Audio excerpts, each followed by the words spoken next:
There is something extraordinary, paradoxical, happening right in the heart of Germany, where it was believed that vocations had disappeared.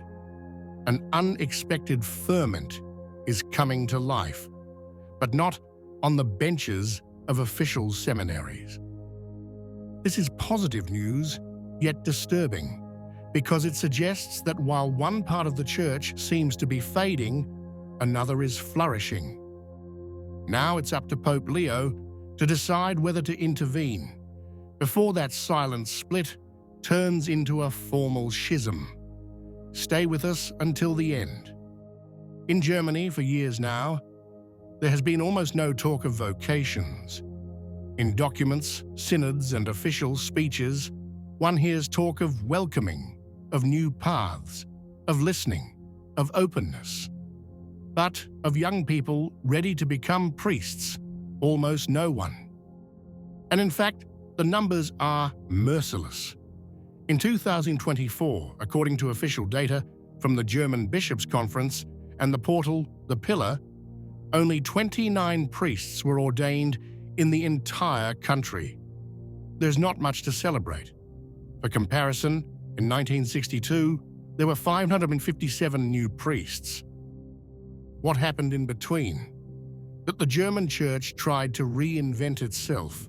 It tried to be more modern, more close to the people, more up to date. But in trying to change everything, from the liturgy to the words used in church, from the role of the priest to the very meaning of the Mass, he has lost something essential: his identity. Today, in many German dioceses, strange masses are celebrated, full of new symbols, modern songs, and generic messages about love and sharing. But there is little prayer, little talk about God, and almost never about sacrifice, sin, conversion. Result: churches are emptying, young people are no longer responding to God's call, and in many dioceses, there hasn't even been one ordination in the last year. Some of the few who reach the priesthood are over 45 and are certainly not the product of lively seminaries. Whoever wanted this new church thought he would attract the world. In reality, he only lost the faithful, and above all, he lost vocations. While on the one hand, diocesan seminaries are emptying, on the other hand, there are places where vocations not only resist, but grow. And the difference is immediately visible. There are young people there, they study seriously, they pray, and they are not afraid to wear the cassock or to celebrate in Latin. They are young people, often under 30, with the serene and determined faces of those who have made a clear choice to serve God without compromise. In communities such as the Priestly Fraternity of St. Peter, FSSP, the Institute of Christ the King, and the Society of St. Pius X, the atmosphere is different. There is no search for special effects, no reinventing the liturgy, no rewriting the dogmas. On the contrary, what has made the Church great for centuries is rediscovered. And this, to the surprise of many, attracts young people. It is not uncommon to see seminarians learning Gregorian chant, reading St. Thomas, fasting, spending hours in silence before the tabernacle. Nothing melancholic or sad, quite the opposite. The crisis of vocations in Germany is not a side effect, but the direct fruit of a precise project.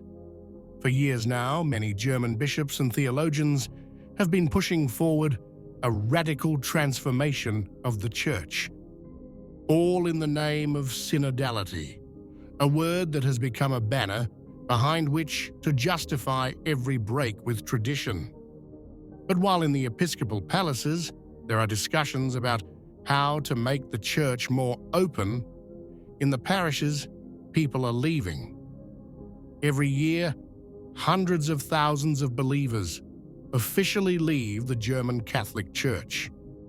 In 2023 alone, more than 522,000 people formally abandoned the faith, according to data from the Deutsche Bischofskonferenz. And meanwhile, the most progressive dioceses are also those with the greatest decline in vocations. But finally, some good news, and it comes from where you wouldn't expect it.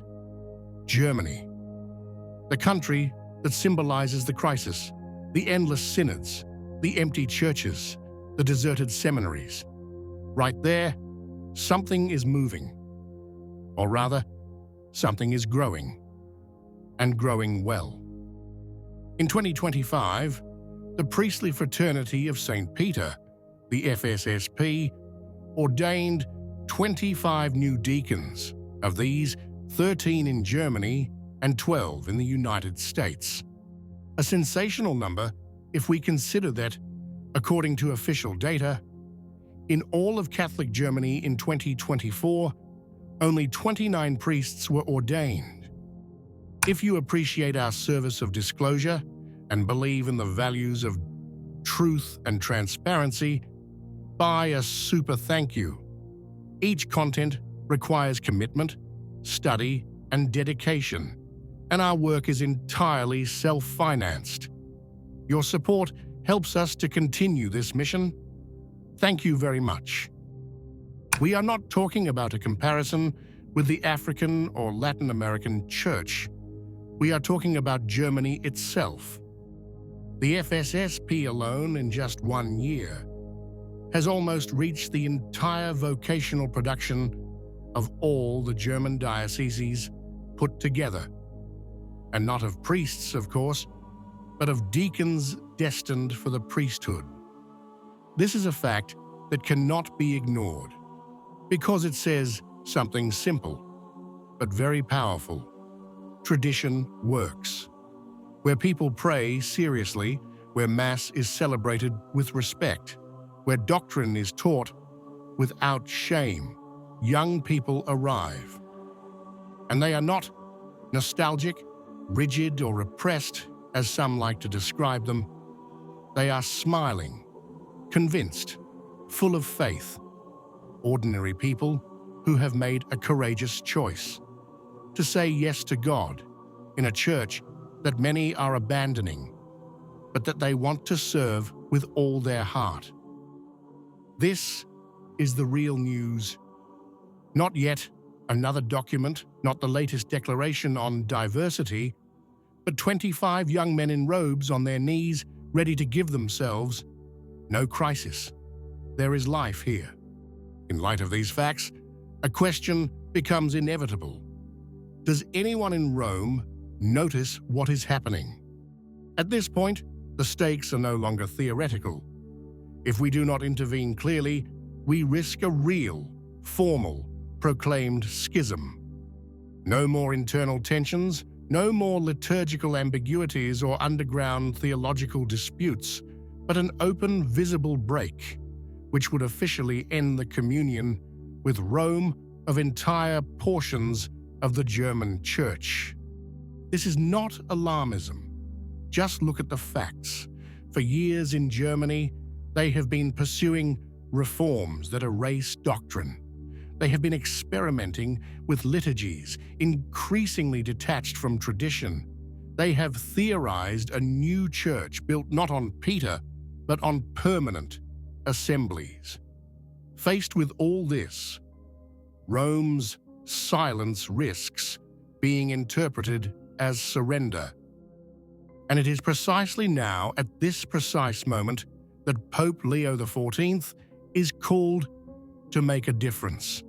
Not with another commission, not with a letter that invites reflection, but with a strong, clear, paternal and authoritative act which calls everyone to the Catholic faith, the true one, the one of always.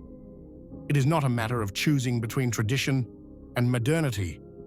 It is a matter of preserving unity in truth. Because without truth, there is no more unity. What do you think? If you liked the video, comment Amen. God bless you.